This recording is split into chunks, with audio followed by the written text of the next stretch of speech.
54%. This is how much extra our energy bills will be increasing by this year, starting from April.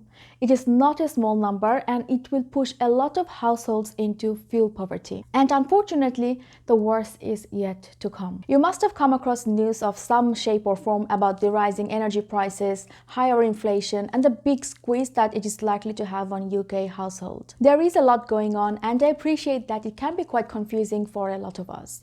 So let me give you my level best at demystifying what's going on in the energy market right now and how best to prepare for it. Let's start with what actually happened so far. So our cost of living, better known as inflation, has shot up by most that anyone has ever seen in the last 30 years. So if you are under the age of 30, this will be the first time in your life that you're seeing such increases in our cost of living. Generally speaking, inflation is estimated from a percentage change in price of an imaginary basket of goods and services that we spend our monthly budget on. Without getting technical, one of the key components of this basket is energy. It is one of the recurring costs of living, since we all have to use gas and electricity at home and for traveling. In the UK, the Bank of England is in charge to make sure that price of that imaginary basket does not increase by more than 2 to 3% every year. In the bank's last MPC report, or Monetary Policy Committee report, which you can see here, they tell us that they are basically failing at their job right now, and that inflation is expected to increase to above 7% in just a few months' time. The way to read this chart is this. The black line shows the top level inflation figure, and the bars below that shows different contribution to that number. Follow the pink bars. This shows you how much energy prices are contributing to inflation. From this year, energy prices will be making a huge contribution to that basket of goods or our cost of living. And that's happening because wholesale prices of gas and electricity went through the roof. Gas prices gone up by around 400% than a year ago, and electricity prices have followed the same and increased to above 260%. Do note that this has all happened even before the Russian invasion of Ukraine. So this naturally brings about the question of, if wholesale gas prices have gone up by 400%, does that mean that our bills will also go up by 400%? Thank God, no, but it is definitely going up, and by 54%. And that's because it's been capped. I am so confused right now. Okay, let me explain. In the UK, energy suppliers are concentrated by the big six: British Gas, EDF Energy, E.ON, npower, Scottish Power, and SSE. Recently, we had new entrants in the mix, such as Octopus and Bulb. But a lot of the smaller companies, such as Bulb, already gone bust due to higher energy prices. In a nutshell, these businesses first have to buy energy from the original energy producers at the wholesale prices, the one we saw jump by 400%. And then they supply those energy to us, the consumers, and charge us based on how much it costed them. Now think competition. Say you wanted to go and buy a t-shirt, you could go anywhere from John Lewis to Primark in the UK. I mean, you could even risk it and buy it online from a cheap Chinese supplier. Anyway, the point is your choices are endless, and the companies, they know that, which means they naturally bring the prices down and keep them competitive to win the market share or to win your business. But imagine if the number of companies were much smaller, only 6 or even 10. They could easily collaborate between themselves and bring the prices up. Your choices will then become significantly reduced. To prevent a similar situation in the energy market, an independent organization called the Ofgem was set up many years ago. They regulate the energy suppliers and work to protect energy consumers like me and you. And one of the ways they do that is by calculating an energy price cap, which puts a limit on how much the energy suppliers could charge you for per unit of energy that you use. This ultimately prevents the supplier from making an excessive amount of profit. This cap is generally calculated twice a year, and we tend to hear about it around February and August time. And the recent cap, which was calculated in February, increased by 54%. Ofgem wrote a letter explaining why they had to increase the price cap by so much. The biggest component is the blue bar, which is the wholesale prices.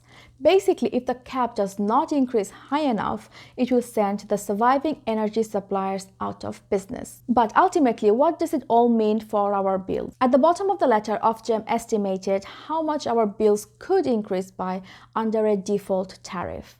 Another name for default tariff is standard variable. For example, if you are with British Gas on their default tariff, then as a typical household with average amount of energy usage, you could see an increase of £693 in your energy bill on an annual basis, or an increase from £1,277 to £1,971. Now, if I'm being totally honest, that jump really terrifies me. I mean, where else have you seen an increase in price of that magnitude? Not many places really. And to be totally honest, it will give a huge blow to a lot of households in the UK. Firstly, because our wage growth has not been keeping up with the price growth or inflation. So when it comes to your next pay review and say you get an increase of 5%, what that practically means in the real world is that you actually get a pay decrease or a pay cut of 2%. It basically means, keeping all things equal, we can afford less money to pay for other expenses. And secondly, because the Bank of England already started to raise interest rates,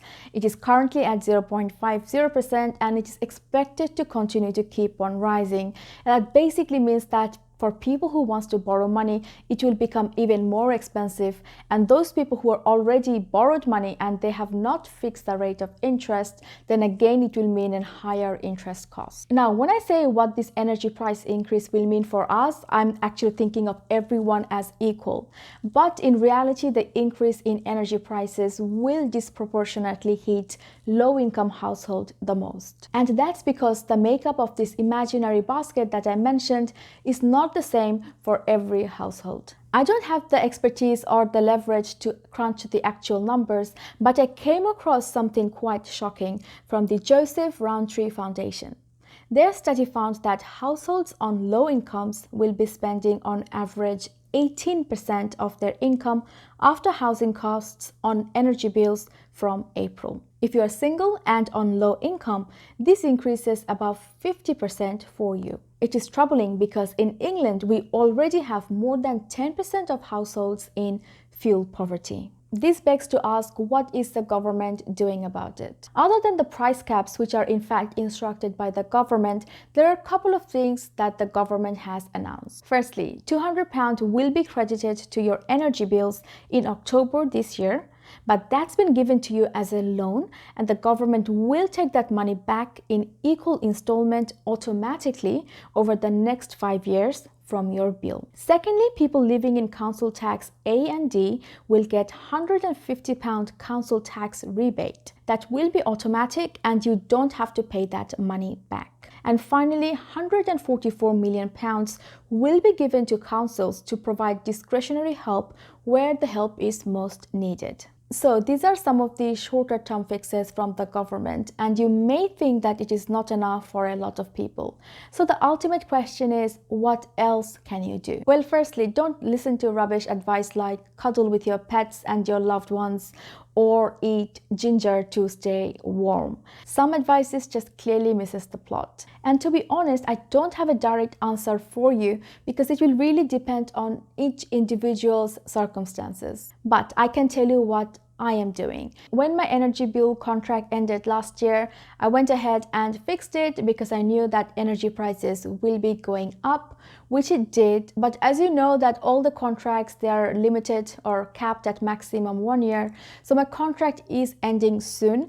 And at that point in time, I will not be going to fix my contract again. I will just let it roll into their default tariff, which will be capped to that 54% price increase. And that is because there is unfortunately won't be a cheaper option available to me or to most of you to fix your energy cost at a lower price compared to what has already been capped by Ofgem.